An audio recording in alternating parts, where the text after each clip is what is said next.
আপনি কি জানেন আমাদের চোখই শরীরের সবচেয়ে নীরব বার্তাবাহক? এই কথাটা এইজন্য বলছি কারণ চোখ অনেক সময় কথা বলতে না পারলেও এমন সংকেত দেয় যা আমরা বুঝতে না পারলে একদিন হঠাৎ করেই আমরা চোখে যা দেখি সেই আলোটাই হারিয়ে ফেলতে পারি। কিন্তু আপনি কখনো কোনো সময় কি লক্ষ্য করেছেন যে আপনি চোখে মাঝে মধ্যেই ঝাপসা দেখছেন অথবা আলোয় তাকালে চোখ কেমন যেন একটা ঝলসে উঠছে বা ঝলসানো ভাব মনে হচ্ছে? বা হাঁটার সময় চোখের সামনে থাকা যেসব জিনিসপত্র আছে সেগুলো আপনার চিনতে অসুবিধা হচ্ছে। ঠিক এই ছোট, ছোট সমস্যাগুলোকে আমরা সাধারণত বয়সের লক্ষণ বা চোখে ঝাপসা দেখছি বা চশমার পাওয়ার বেড়ে গেছে। এই বিষয়গুলো বা এই ব্যাপারগুলো চিন্তা করে আমরা এড়িয়ে যাই। কিন্তু চিকিৎসা বিজ্ঞান বলছে এটাই হতে পারে চোখের ভেতর শুরু হওয়া নীরব ক্ষয়ের ১ম বার্তা। কারণ এমন লক্ষণ গ্লকোমা, ছানি বা বয়সজনিত ম্যাকিউলার ডিজেনারেশনের মতো রোগের সূচনাও হতে পারে। আরও জানেন কি? চোখের সমস্যা মানেই শুধু কম দেখা নয়। এর সঙ্গে গভীর সম্পর্ক আছে আমাদের মস্তিষ্কের মানে ব্রেনের।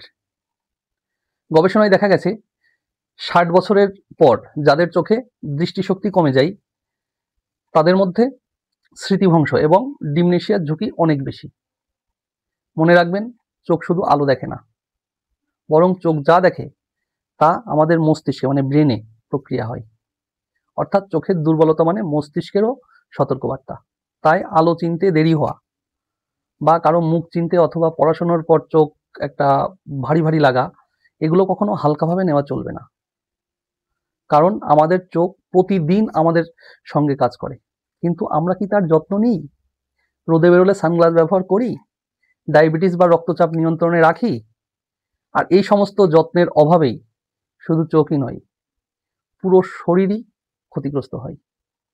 তাই ৬০ বছরের পর প্রত্যেকেরই অন্তত ১ বছর অন্তর চোখ পরীক্ষা করা উচিত। কারণ অনেক সময় সমস্যা শুরু হয় নীরবে, কোনো ব্যথা বা কষ্ট ছাড়াই। আর সেই সমস্যা যদি সময় মতো ধরা যায় তাহলে প্রায় ৮০% দৃষ্টিশক্তিজনিত রোগই প্রতিরোধ করা সম্ভব।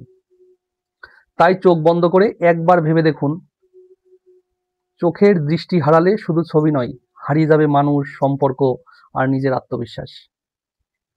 তাই গবেষণা বলছে চোখের সমস্যা থাকা মানুষদের মধ্যে একাকিত্ব, হতাশা আর সামাজিক বিচ্ছিন্নতা খুব দ্রুত বাড়ে এবং চোখ ভালো না থাকলে হাসিও ম্লান হয়ে যায়। তাই শুধু নিজের নয়, বাবা-মা, দাদু-ঠাকুমা, পিসি-মাসি এমনকি আশেপাশের বড়দের চোখের যত্নেও সচেতন হন। আর ঠিক এভাবেই চিন্তা করে আপনি যদি আজকেই একজনকে বলেন চোখ পরীক্ষা করিয়ে নিতে, হয়তো সেই কথাই ফিরিয়ে দেবে তার জীবনের আলো। কারণ চোখ ভালো থাকলে মন ভালো থাকে, জীবন আলোকিত হয়। তাই আজই একটু ভাবুন এবং সিদ্ধান্ত নিন নিজের চোখে ও অন্যের চোখে ফিরিয়ে আনুন সেই আলো, যে আলোর মাধ্যমে আপনারা এই পৃথিবীকে দেখেন। কারণ আপনার সচেতনতাই একদিন কারো চোখের অন্ধকার ঘুচিয়ে দিতে পারে। সকলেই ভালো থাকুন, সুস্থ থাকুন আর সুন্দর চোখ দিয়ে পৃথিবীর অপরূপ সৌন্দর্য উপভোগ করুন।